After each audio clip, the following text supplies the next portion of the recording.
Journey नक्कीच आता मयुरीने सांगितली तशीच होती, खूप मेमोरेबल नक्कीच. पण तुम्ही बोलताना मला असं वाटतं की रेडिओ जॉकी आहात.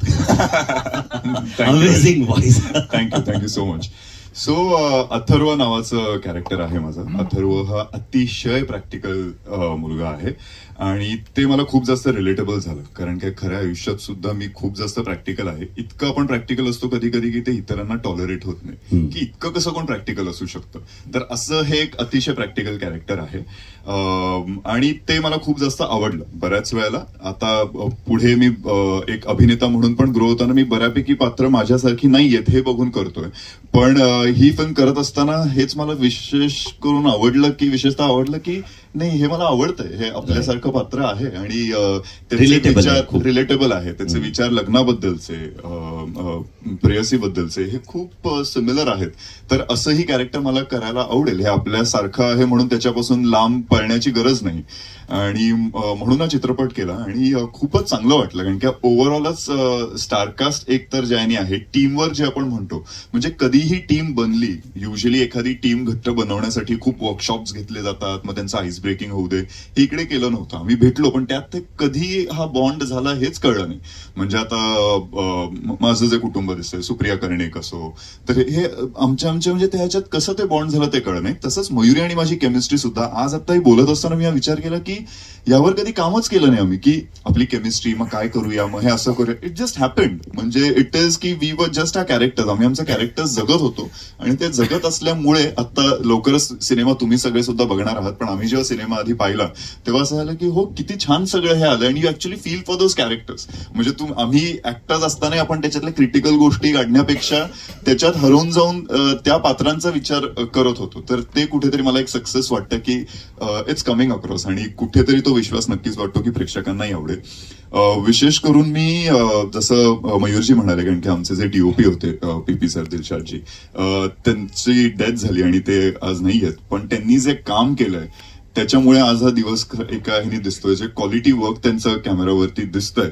So hats off to him आणि thanks to him at the same time. मयूरजींना सुद्धा, कारण की एखादा चित्रपट प्रोड्यूस करणं सोपं असतं, सोपं नसतं, पण सोपं म्हणजे की चला बनवूया बघूया, पण ते थिएटरपर्यंत पोहोचवणं ही खूप मोठं त्याच्यात गोष्टी असतात आणि ते खंबीरपणे उभे आहेत आणि आम्ही सगळे त्यांच्या बरोबर आहोत. आणि हा असा छान चित्रपटासाठी इतका छान प्रोड्युसर मिळालेला आहे आणि इतके एफर्ट्स घेतोय, तर सगळ्यात आधी त्यांना हॅट्स ऑफ.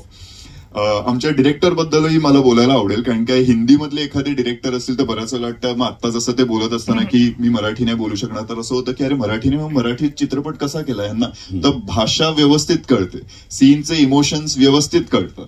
तर त्यामुळे त्यांनी जे बारकावे असे एक काढून घेतलेत आणि ज्या ह्यांनी फिल्म ते आले पाहिजे ते इतकं कमाल आहे. कारण की हे प्रत्येकाला आम्हाला वाटतं की मराठी स्वतः बोलत नाहीत तर मग आपले हे काही तर नक्कीच चीफ असोसिएट डिरेक्टर्स असतात की ह्यांचं हे चुकतंय किंवा काय एक्झॅक्टली बोलतायत हे मला सांग. तर ते तेवढं आत्मा त्यांना माहिती, डेफिनेटली माहिती. आणि बेसिक आपण जसं म्हणतो की फिल्मसाठी एक भाषा म्हणजे भाषा आहेच, पण तरी मेन भाषेचं हे नसतं, द इमोशन्स त्यांनी अगदी परफेक्टली हे केलं आणि इतकी मजा आली काम करताना. कारण काय खूप कठीण फिल्म होती. आज आपण जेवढं बघतोय जे आहे ड्रामा आहे, सोपी फिल्म नाही आणि त्यासाठी एक एक्सपिरियन्स डिरेक्टर असणं गरजेचं होतं. आणि ही दोघांची टीम, प्रोड्युसर डिरेक्टरची टीम जी चांगली घडली आहे त्याच्यामुळे हे सगळं पुढे आलं. माझ्या को ऍक्टर्स बद्दलही बोलायला आवडेल मला. नक्कीच मयुरीबद्दल मी बोललो, पण मी सिद्धार्थला कसं विसरू शकतो. अनेकदा त्याला मी भेटलोय आणि अनेकदा कायम त्याची एनर्जी आणि यु नो की सगळ्यांबरोबर चांगलं हे पाहिलंच होतं. रेड कार्पेट्सवर असो, इव्हेंट्सवर असो, कधीच काम केलं नव्हतं एकत्र, पण कायम आवडायचं आणि माहिती असायचं, मस्त वाटतं, भेटलं की मस्त वाटतं, कधीच काही हे नाही. पण काम करताना माणूस कसा असतो, कारण काय दोन हिरो एका फिल्ममध्ये आहेत म्हटल्यानंतर खूप इन्सिक्युरिटीज असतात दोघांमध्ये, थोडंफार महा हे काय. तर इकडे मी कॉन्ट्रास्ट पाहिलं. म्हणजे मी हेही नाही म्हणणार की ते इन्सिक्युरिटी नाही वाटू दिली, कारण की ती नाहीच वाटू दिली, कधीच नाही, ना काम करताना ना आता प्रमोशन्स असो. म्हणजे उलट माझं असं होतं की बऱ्यापैकी ना ऍक्टर्स आम्ही खूप असतो स्वतःबद्दल जास्त बोलणं असतं, बरोबर, तर तो स्वतःला विसरून माझ्याबद्दल जास्त सांगतो आणि हे मी कधीच पाहिलं नाही. तर हे एक गुण त्याच्याकडून इतका शिकण्यासारखं आहे की आपल्या बरोबरच सगळ्यांसाठी सगळे मिळून एकत्र ग्रो होऊया, हे ह्याच्याकडनं आज मी नक्कीच शिकतोय आणि हॅट्स ऑफ टू हिम.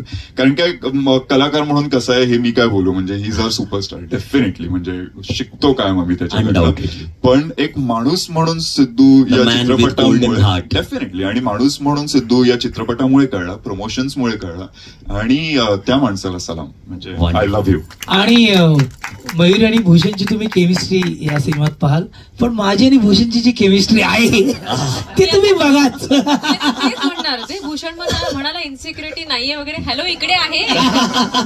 कारण मला असं वाटलं एक हिरोईन, 2 हिरोईनला चांगलं अटेन्शन मिळेल, नाही हा ह्याच कौतुक करतो.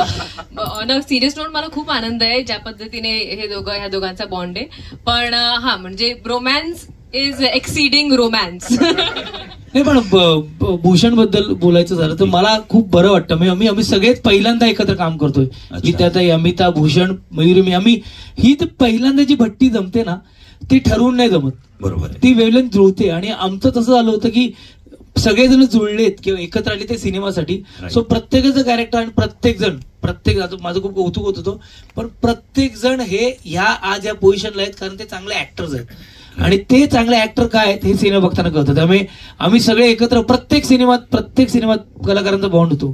पण ना मोटिव्ह आहे ना हा सिनेमातला खूप प्युअर आणि मजा करणार होता ना, म्हणून कदाचित आज आम्ही एवढ्या आनंदाने हा सिनेमा प्रमोटही करतोय आणि ह्या सिनेमाचा भाग असल्याचा आम्हा सगळ्यांना अभिमान पण आहे. वंडरफुल. आणि ती एनर्जी आमच्यापर्यंत पोहोचते ट्रेलर पाहिल्यावर, कळतंय